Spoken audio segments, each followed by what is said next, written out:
अपना जो टॉपिक चल रहा था वो टॉपिक है मुख्य क्वांटम संख्या।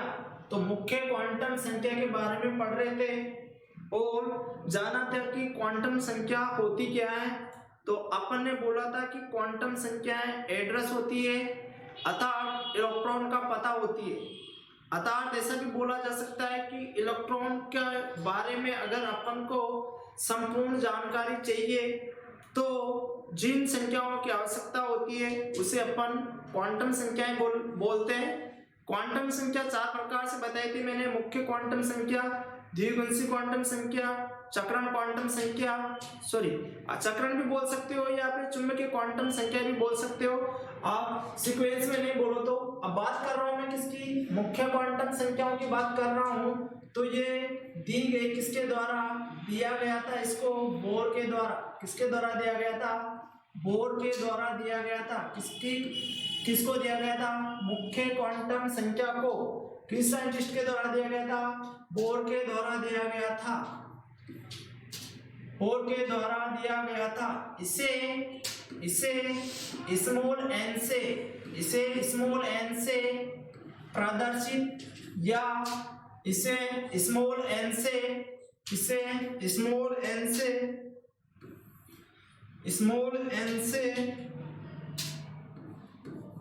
व्यक्त या प्रदर्शित किया जाता है। प्रदर्शित या व्यक्त किया जाता है। दूसरा जो सबसे इंपॉर्टेंट जो चीज है इसकी, वो चीज है कि ये कक्षा के नाम आकार, ये कक्षा के नाम आकार व ऊर्जा के बारे में बताती है। ऊर्जा के बारे में बताती है।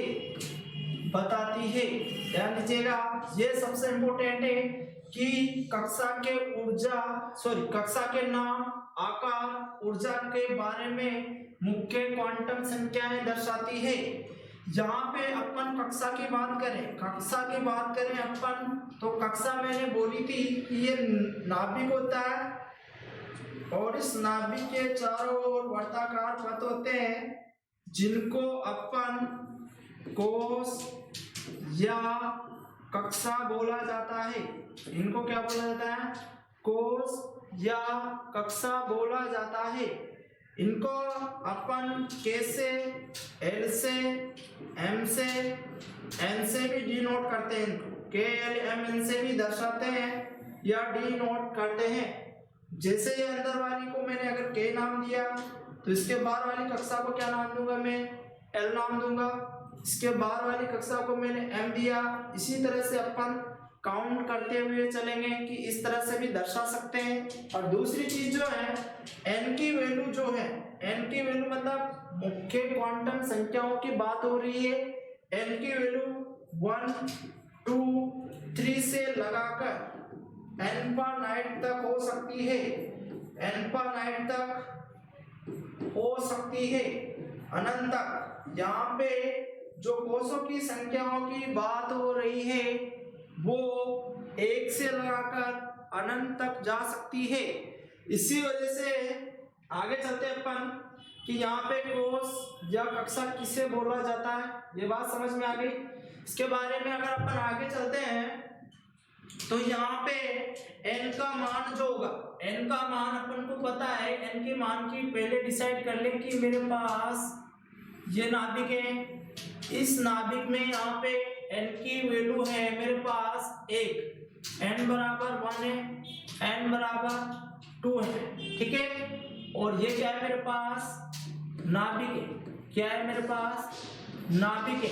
तो ध्यान से देखिएगा, अगर n की वैल्यू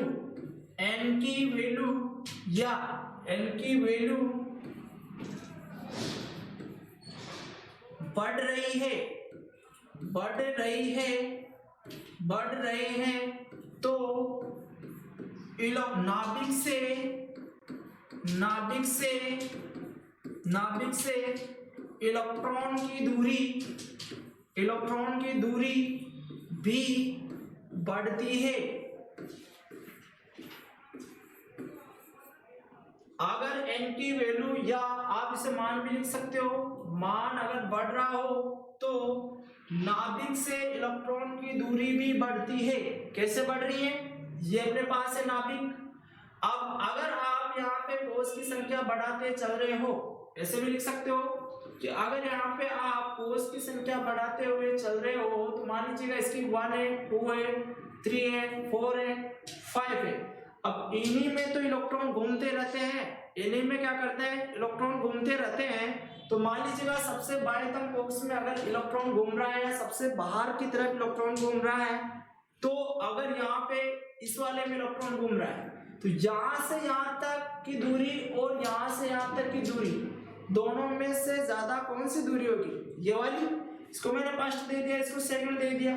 तो नाभिक है, इस नाभिक से फर्स्ट वाले की इलेक्ट्रॉन जो है, फर्स्ट वाला जो इलेक्ट्रॉन है, इसकी दूरी है। अब आपको पता है कि यहाँ से यहाँ तक की अगर दूरी बढ़ रही है और यहाँ से यहाँ तक की अगर दूरी घट रही है तो इसके पीछे का कारण क्या है? तो इसके पीछे का कारण है कोष की संख्या। यहाँ पे कोष की वैल्यू n बराबर कितनी है? सिर्फ 2।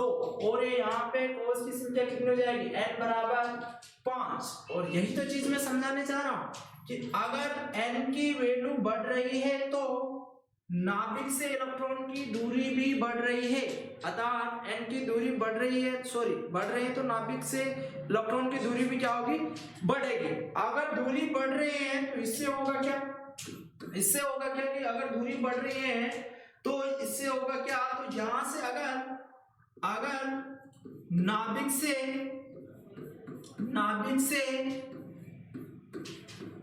से इलेक्ट्रॉन की दूरी बढ़ रही है, इलेक्ट्रॉन की दूरी बढ़ रही है तो ऊर्जा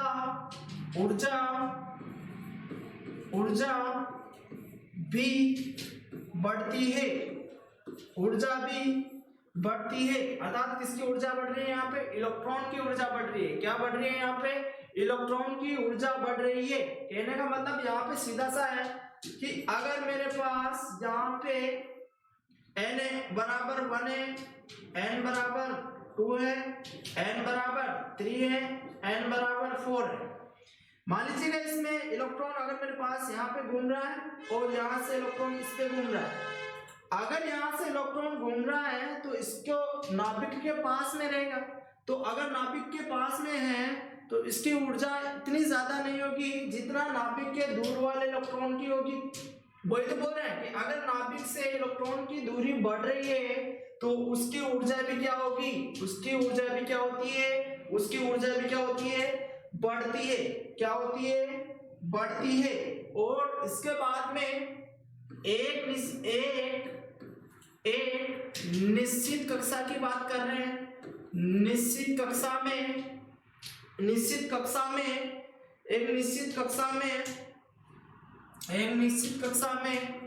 इलेक्ट्रॉन की जो संख्या होती है वो होती है 2n स्क्वायर। कितनी होती है? 2n स्क्वायर होती है। 2n स्क्वायर होती है। n की वैल्यू यहाँ आप 1 रख सकते हो, 2 रख सकते हो, 3 रख सकते हो, 4 रख सकते हो, n पर 8 तक रख सकते हो। तो यहाँ पे अपन ने किसकी बात की है? मुख्य क्वांटम संख्याओं की बात की है। तो मुख्य क्वांटम संख्याओं के बारे में मैंने जो बात की है, मुख्य क्वांटम संख्याओं की जो बात की है मैंने, तो मुख्य क्वांटम संख्याओं को दिया किसके द्वारा? बोर के द्वारा। इसे प्रदर्शित किया जाता है स्मॉल n से। ये कक्षा के नाम और आकार और ऊर्जा के बारे में बताती है कि यहाँ पे इलेक्ट्रॉन के या कक्षा की जो ऊर्जा रहेगी वो क्या रहेगी, कितनी रहेगी, आकार क्या रहेगा उसका।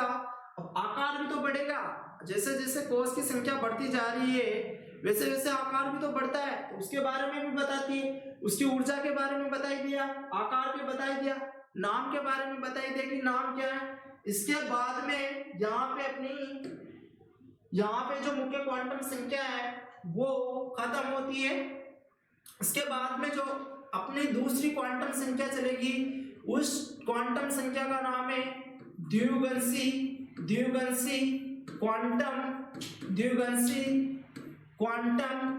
संख्या। द्विगुणसी क्वांटम संख्या, इसका एक और नाम है कोणीय क्वांटम संख्या। कोणीय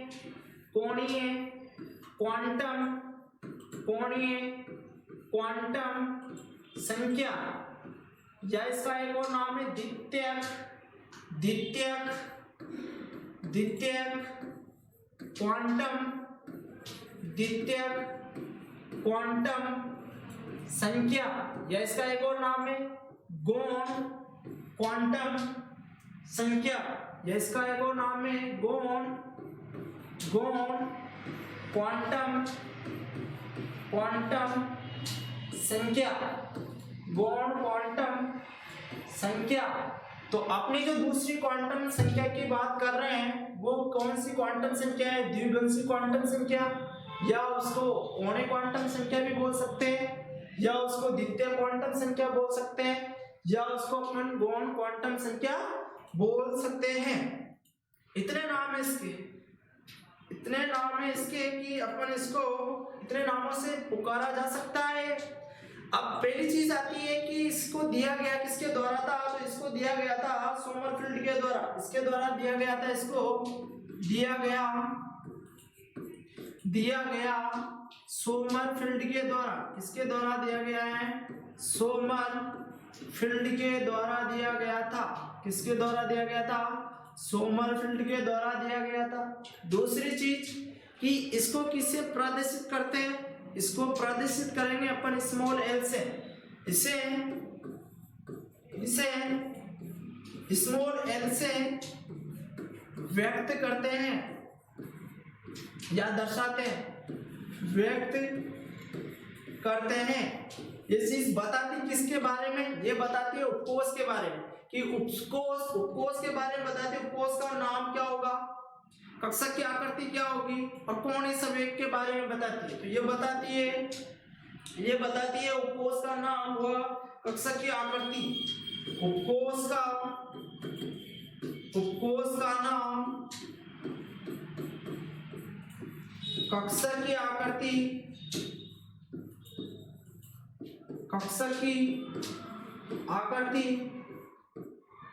व कोणीय संवेग के बारे में,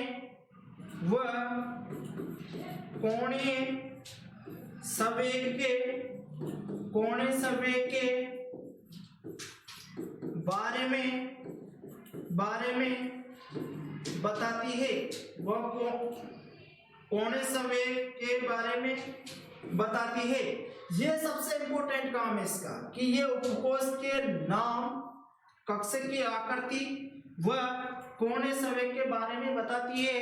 तो अपन थोड़ा सा जान लेते हैं कि वास्तव में कक्षक है क्या, उपकोष क्या है। तो यहाँ पे ध्यान दीजिएगा, अपन द्विगुणसी क्वांटम संख्याओं की बात कर रहे हैं। तो यहाँ पे ये तो जान लिया अपन ने कि ये उपकोष के बारे में बता रही है, कक्षक के बारे में बता रही है, और ये कोणीय संवेग के बारे में बता रही है, ये तो जान लिया।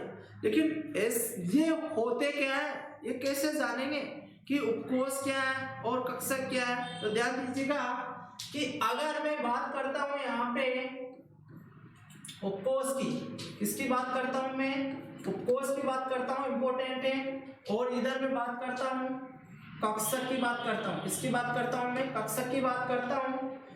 तो अपने पास जो उपकोष होते हैं, ये उपकोष ये कौन से होंगे? 4 प्रकार के उपकोष होंगे। कितने प्रकार के होंगे? 4 प्रकार के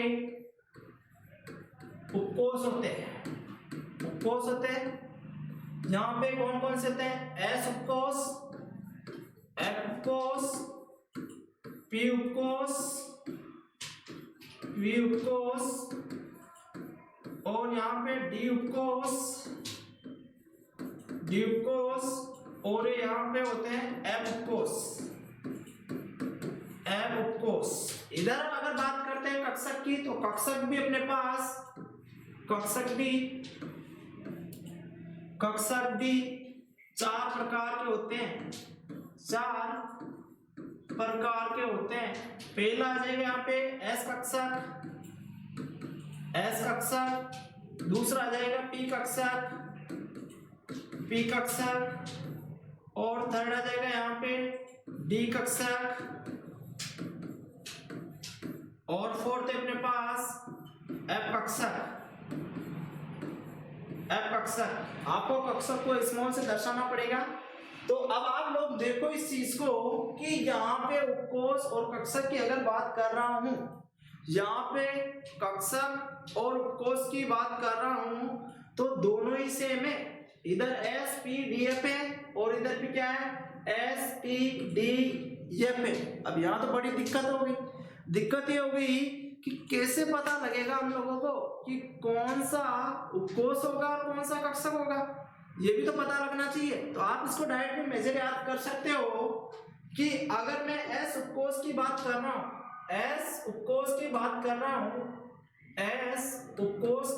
रहा हूँ, तो यहाँ पे अगर मैं कक्षक की बात करता हूँ, तो एस उपकोष में,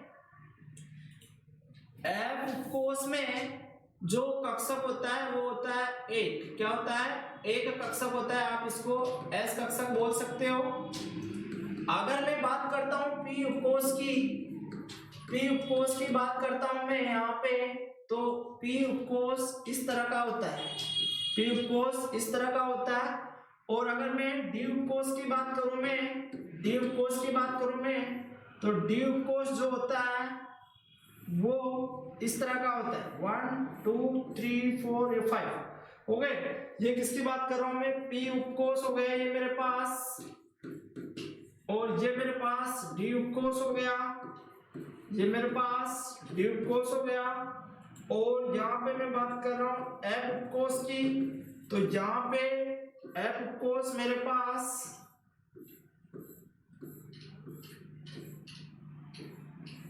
ये हो गया, इसको बोला जाता है एफ उपकोष।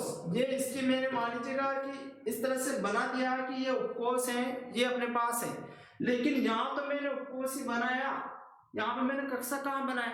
तो ये चीज जानना है अपने को कि उपकोष क्या है और कक्षक क्या है, इन चीजों के बारे में अपने को जानना है। तो ध्यान दीजिएगा, अगर मैंने पे उपकोष बनाया तो पे उपकोष में अपने को कितने डिब्बे दिख रहे हैं, सिर्फ 3 डिब्बे दिख रहे हैं, 1 2 3, 1 2 3। तो अपने पास ये जो 3 डिब्बे हैं ये है क्या, तो मैंने बोला है ये तो उपकोष बना दिया, लेकिन अगर मैं कक्षक की बात करता हूँ, किसकी बात करता हूँ मैं, कक्षक की अगर बात कर रहा हूँ, तो ध्यान दीजिएगा कि मेरे पास पूरे के पूरे कमरे हैं, ये भी मेरे पास के पूरे कमरे हैं, और अगर मैं इन पूरे टोटल अगर कमरे की बात कर रहा हूँ, तो इन कमरों से क्या बन जाता है, अगर टोटल मिला दिया जाए तो एक घर बन जाता है। क्या बन जाता है, घर बन जाता है। लेकिन अगर मैं बात करूं सिर्फ एक कमरे की, किसकी बात करूं मैं, सिर्फ एक कमरे की बात करूं या एक डिब्बे की बात करूं, तो ये मेरे पास जो एक डिब्बा होता है,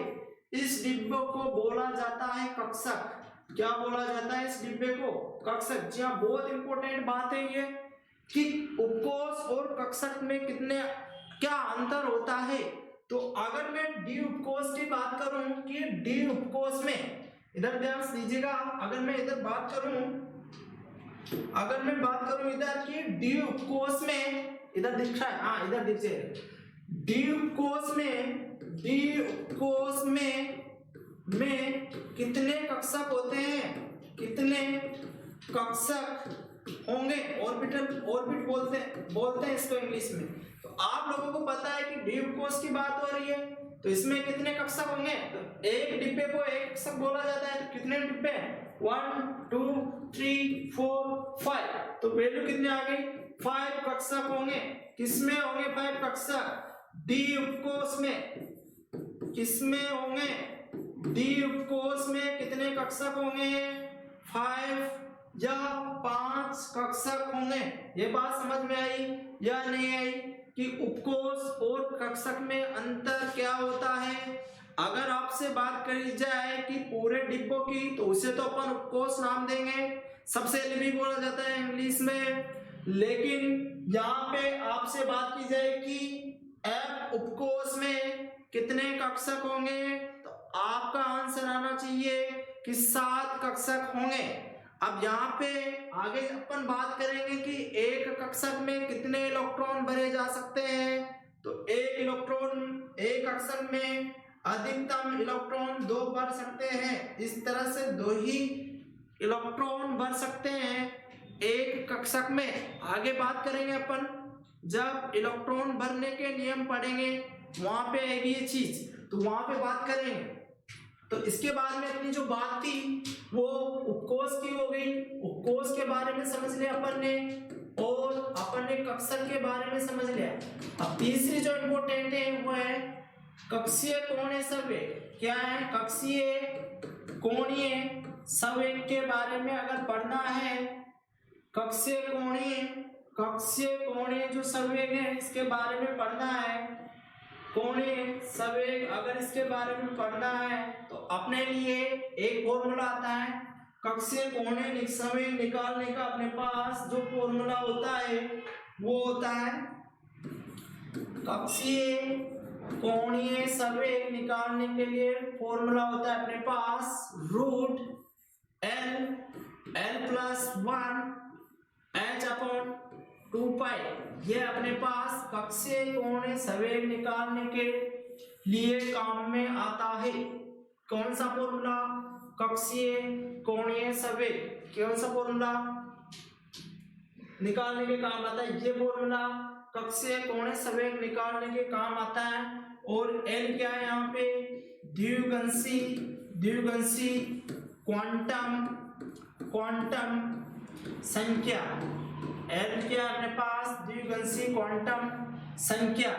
अब यहाँ से बड़ी दिक्कत हो गई कि ये L की वैल्यू कहाँ से होगी और L की वैल्यू रखेंगे क्या, ये अपने पास में बड़ी दिक्कत हो गई। तो ध्यान से दीजिएगा, देखिएगा इस चीज को कि अगर हम अपन बात कर रहे हैं S की मुख्य क्वांटम संख्याओं की, मुख्य क्वांटम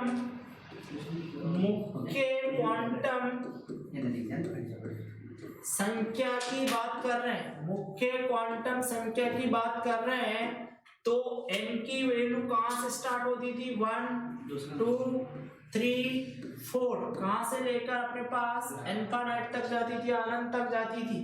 लेकिन बात कर रहे हैं अपन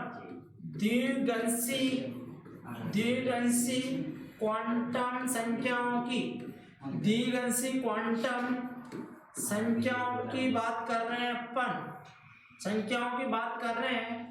तो L की वैल्यू जो होगी वो 0 से स्टार्ट होगी, 1 0 1 2 3 इधर 4, ठीक है, यहाँ से स्टार्ट होगी। तो आप यहाँ से एक चीज को मेजर कर रहे होंगे कि मुख्य क्वांटम संख्याओं की जो वैल्यू थी वो 1 से स्टार्ट हो रही है, जबकि द्विगंशी क्वांटम संख्या की जो वैल्यू है वो 0 से स्टार्ट हो रही है। तो यहाँ पे आप लोग एक चीज मेजर कर रहे होंगे कि मुख्य क्वांटम संख्याओं की वैल्यू और द्विगंशी जो क्वांटम संख्याओं की वैल्यू जो स्टार्टिंग हो रही है वो 1 से नहीं हो रही है। इसका मतलब क्या है? इसका मतलब ये आ रहा है कि मुख्य क्वांटम संख्याओं का मान और जो द्विगंशी क्वांटम संख्याओं का जो मान है वो कभी भी समान नहीं होगा। क्या नहीं होगा? समान नहीं होगा। अर्थात कहने का मतलब यह है कि मुख्य क्वांटम संख्याओं की वैल्यू से द्विगंशी क्वांटम संख्याओं की वैल्यू हमेशा उनसे कम होगी। जैसे कि मान लो अगर मैं L की वैल्यू कोस के लिए निकालूं तो 0 है, 1 है, 2 है, इधर 3 है, इधर 4 है। यहाँ पे S जो L की वैल्यू जो 0 है वो किसके लिए होते हैं? S उपकोष के लिए। ये किसके लिए होगी? P उपकोष के लिए। और ये D उपकोष के लिए, ये F उपकोष के लिए। आगे भी ले जा सकते हो आप लोग, लेकिन अपना काम यहीं पे हो जाएगा, अपना काम यहीं पे हो जाएगा। तो यहाँ से रिजल्ट ये निकला कि अगर अपने पास 4 उपकोष हैं तो 4 उपकोष के लिए एल की वैल्यू क्या क्या होती है। तो जीरो के जो जीरो वैल्यू है एल की वो किसके लिए होगी, एस उपकोष के लिए। 1 जो है वैल्यू किसके लिए, टी उपकोष के लिए। जो 2 होगी वो किसके लिए होगी, डी उपकोष के लिए। और जो थर्ड है वो किसके लिए होगी, एफ उपकोष के लिए होगी। इसके लिए होगी वो एफ उपकोष के लिए होगी। यहां तक बात समझ में आई। इसके बाद अगर अपन चलते हैं आगे कि यदि n का मान समान हो तो उपकोषों की ऊर्जा क्या होगी।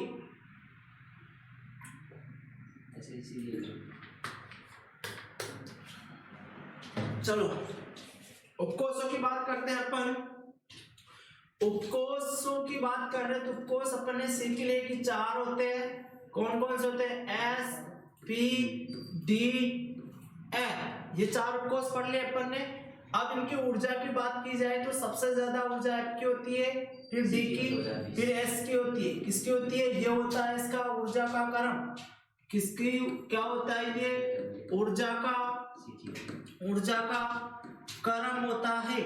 लेकिन ध्यान दीजिएगा कि जो मुख्य क्वांटम संख्या है वो कोष की वैल्यू को बताती है। और अभी सिर्फ मैंने यहाँ पे कोष लिखा है, इनके आगे क्वांटम संख्या या मुख्य क्वांटम संख्या की वैल्यू मैंने नहीं रखा है। तो यहाँ पे अपने पास जो प्रथम चीज आती है कि अगर n की वैल्यू अगर समान हो, अगर n की वैल्यू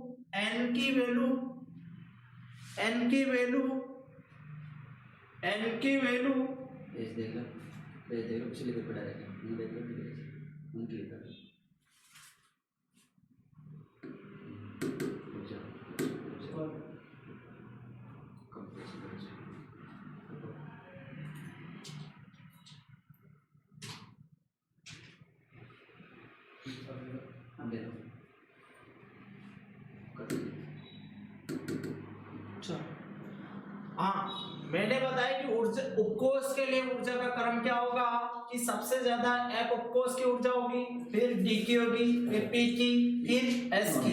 लेकिन अगर एन की वैल्यू एन की या एन का हम लिख सकते हैं अपन, एन का भी लिख सकते हैं अपन कि एन का मान समान हो तो फिर इसकी ऊर्जा वैल्यू क्या होगी। तो ध्यान दीजिएगा, मैं यहाँ पे 4s लिख रहा हूँ, यहाँ पे 4p लिख रहा हूँ, यहाँ पे 4d लिख रहा हूँ, यहाँ पे 4f लिख रहा हूँ। तो ये आगे वाली जो संख्या है ये दर्शाती है मुख्य क्वांटम संख्या या n की वैल्यू। तो n की वैल्यू क्या है, यहाँ पे 4 है, यहाँ पे भी 4 है, यहाँ पे भी 4 है, यहाँ पे भी 4 है। ये होता है बहु इलेक्ट्रॉनिक स्पीशीज के लिए, ये होता है बहु इलेक्ट्रॉनिक स्पीशीज के लिए, बहु इलेक्ट्रॉनिक स्पीशीज के लिए होता है। तो इसका ऑर्डर हो जाएगा ये वाला। और ये किसका ऑर्डर हुआ है, ये हुआ है ऊर्जा का या एनर्जी का। तो यहाँ पे अपने पास जो दिखाई दे रहा है वो दिखाई दे रहा है कि उपकोष है और उपकोष में मुख्य क्वांटम संख्याओं की वैल्यू समान है। लेकिन अगर अपने पास L की वैल्यू चेंज हो जाए, यदि L का मान समान और L का मान अगर भिन्न भिन्न है तो चलो कोई बात नहीं, देखते हैं कि अगर L का मान समान हो, L का मान समान हो व n का मान असमान कर लो इसको, समान ही करो।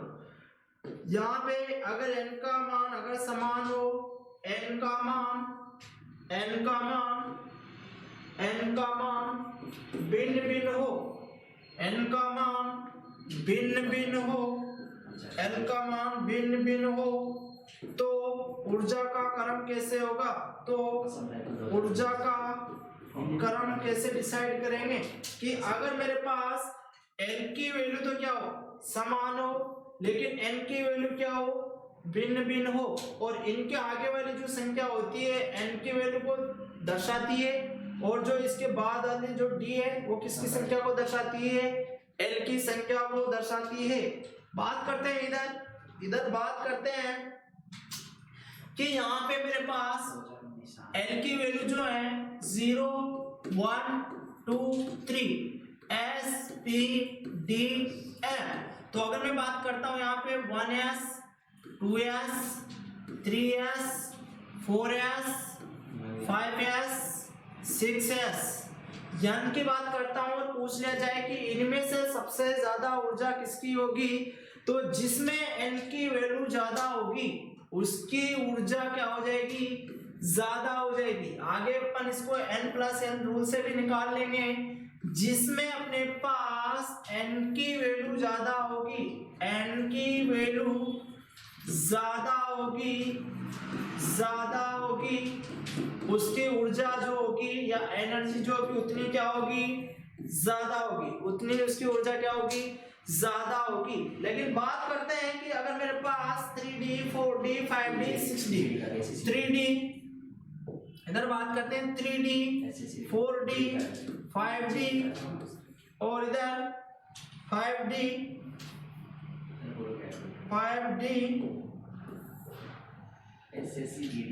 4D 5D और ये मेरे पास ऐसे मान लो, तो सबसे ज्यादा ऊर्जा किसकी होगी, इस वाले की होगी। किसकी होगी ऊर्जा, इसकी होगी। और यहाँ पे अपन ऊर्जा निकालना सीखे कि अगर यहाँ पे मुख्य क्वांटम संख्या और द्विअंशी जो क्वांटम संख्या है उनके बेस पर कैसे उपकोषों की ऊर्जा निकाल सकते हैं, ये चीज सीख गए अपन। इसके बाद में थोड़ा सा इस चीज को जान लेते हैं कि कक्षक की जो आकृतियां होती है, थोड़ा सा बेसिक बता देता हूं, आगे अपन पढ़ेंगे सही।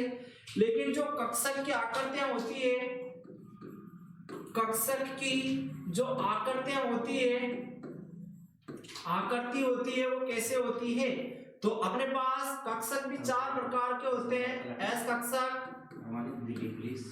यहाँ पे पी कक्षक और यहाँ पे डी कक्षक,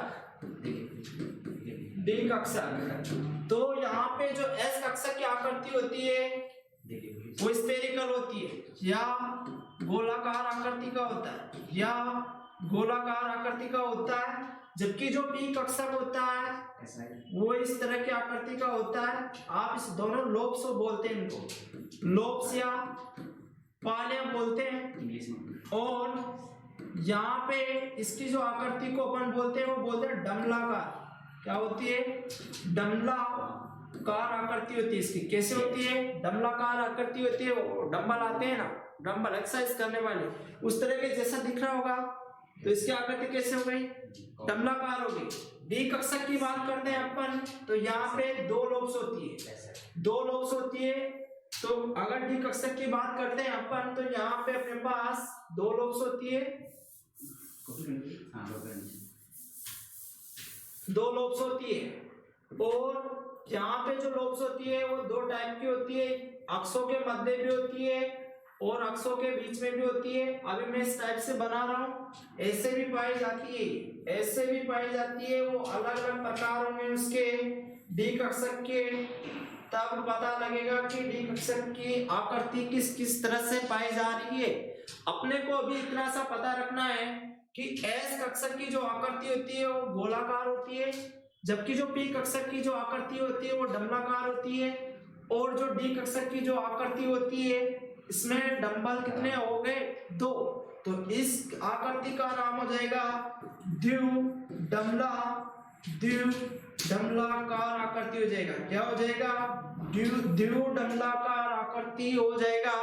यहां से अपने को 2 चीजें पता लग गई कि कक्षक की आकृति कैसे होती है और उपकोष क्या होते हैं। सब चीजें समझ में आनी चाहिए आप लोगों के। अगर थोड़ा सा गड़बड़ हो गया कि उपकोष क्या है, कक्षक क्या है, तो फिर अपन ट्यूशन ही नहीं कर पाएंगे, क्योंकि पता ही नहीं लगेगा कि कक्षक क्या है और उपकोष क्या है और किसके बारे में बात हो रही है। तो ये आपको बेसिक जानकारी आना चाहिए कि अपने को ये पता लग गया कि एस कक्षक जो होते हैं, कक्षक जो होते हैं वो गोलाकार रहेंगे। कैसे रहेंगे, वो गोलाकार रहेंगे। जबकि पी कक्षक डमलाकार रहेंगे, डमलाकार रहेंगे और डी कक्षक द्यू डमलाकार रहेंगे, बात करता हूं मैं एफ कक्षक